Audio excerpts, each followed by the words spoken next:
Welcome back to my channel Learn English with Anju.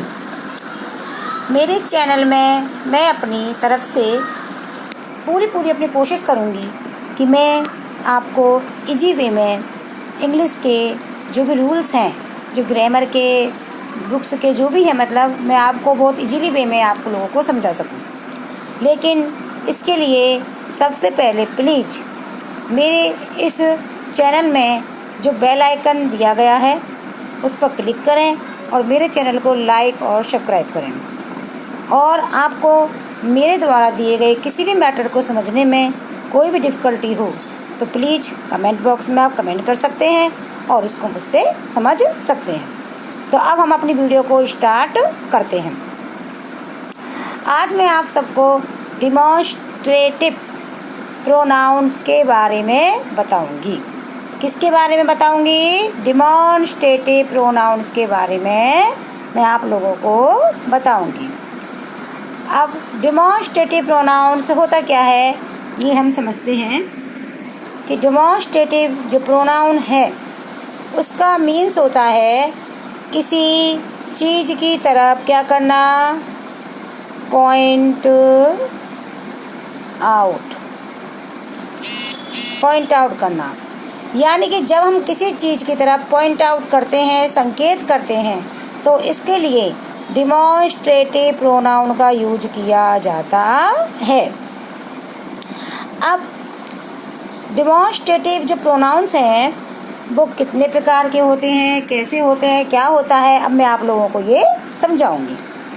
तो demonstrative जो pronounce होते हैं वो होते हैं हमारे कितने प्रकार के?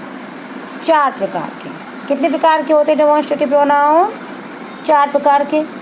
और इसमें कौन कौन से आते हैं? दिस, दैट और अपना दीज और दोज। ये 4 प्रोनाउंस हमारे डिमॉन्स्ट्रेटिव प्रोनाउंस के अंतर्गत आते हैं।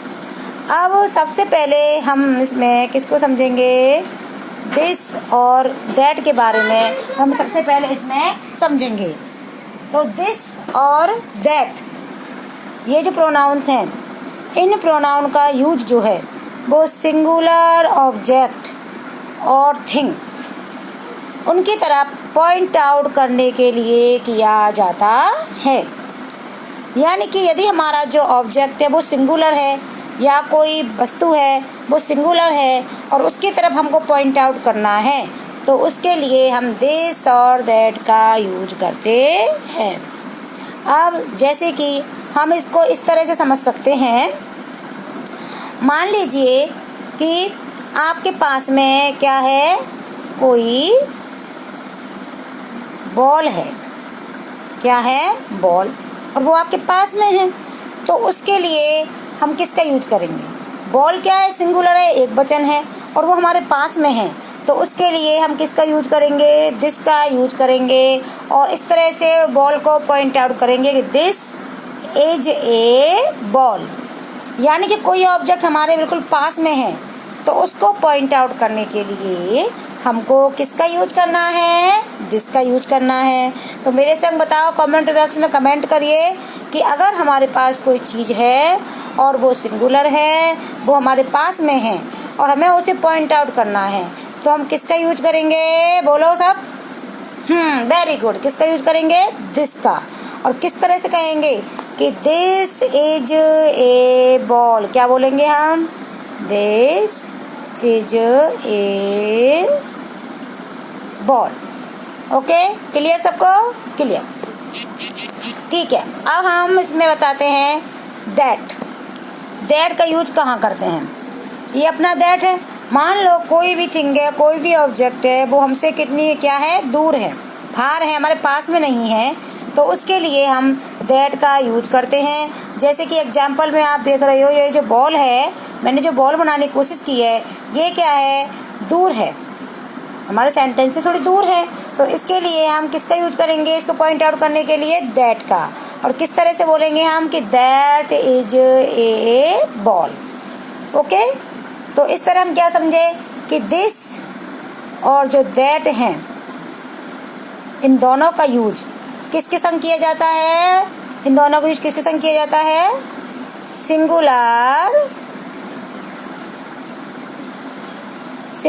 किसके संग? सिंगुलर ऑब्जेक्ट के साथ या थिंग के साथ में दिस और दैट का यूज किया जाता है। अब हम आते हैं हमारे दीज और दोज की तरफ। किसकी तरफ?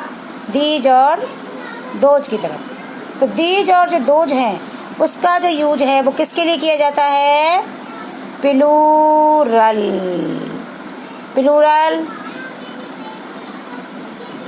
थिंग्स के लिए और ऑब्जेक्ट्स के लिए हम किसका यूज करते हैं? दीज और दोज का यूज करते हैं। अब दीज का यूज कहाँ होगा और दोज का यूज कहाँ होगा, ये हमारे दिमाग में क्वेश्चन आया। तो दीज का और दोज इन दोनों का यूज जिस प्रकार दिस और दैट का होता है उसी प्रकार से किया जाता है। जैसे दिस का यूज हम करते हैं पास की चीज़ों के लिए, वैसे ही दीज का यूज कब करते हैं हम? जब हमको क्या करना है? पॉइंट आउट करना है। किसको? हमारे पास की चीज़ों को पॉइंट आउट करना है। कैसी चीज़ों को पॉइंट आउट करना है? हमको पॉइंट आउट करना है थिंग्स नियर अस। लेकिन डिफरेंस क्या है? वो कैसी होनी चाहिए? Which are plural. जो कैसी होनी चाहिए? Which are plural. ओके, तो उसी प्रकार से हम कह सकते हैं कि दीज का यूज जो है वो पास की चीज़ों को पॉइंट आउट करने के लिए किया जाता है जो प्लूरल होती हैं। जैसे कि एग्जांपल देखिए, दीज आर एप्पल्स। इसमें एप्पल्स पास हैं इसलिए हमने दीज का यूज किया है। अब नेक्स्ट एग्जांपल देखो, दोज आर एप्पल्स। इसमें एप्पल दूर हैं इसलिए यहाँ हमने दोज का यूज किया है। ठीक है, अब एक बार और बता देती हूँ कि डिमॉन्स्ट्रेटिव प्रोनाउन जो होते हैं वो कितने होते हैं? हमारे डिमॉन्स्ट्रेटिव प्रोनाउंस होते हैं 4। कौन कौन से आते हैं? दिस, दैट, दीज और दोज। इस प्रकार से 4 हमारे डिमॉन्स्ट्रेटिव प्रोनाउंस होते हैं। इनका यूज कैसे करते हैं? दिस और दैट का यूज सिंगुलर ऑब्जेक्ट को पॉइंट आउट करने के लिए, दीज और दोज का प्लूरल ऑब्जेक्ट को पॉइंट आउट करने के लिए यूज किया जाता है। ओके, थैंक यू मेरी वीडियो ध्यान से सुनने के लिए। आप सब लोगों को मेरी तरफ से बहुत बहुत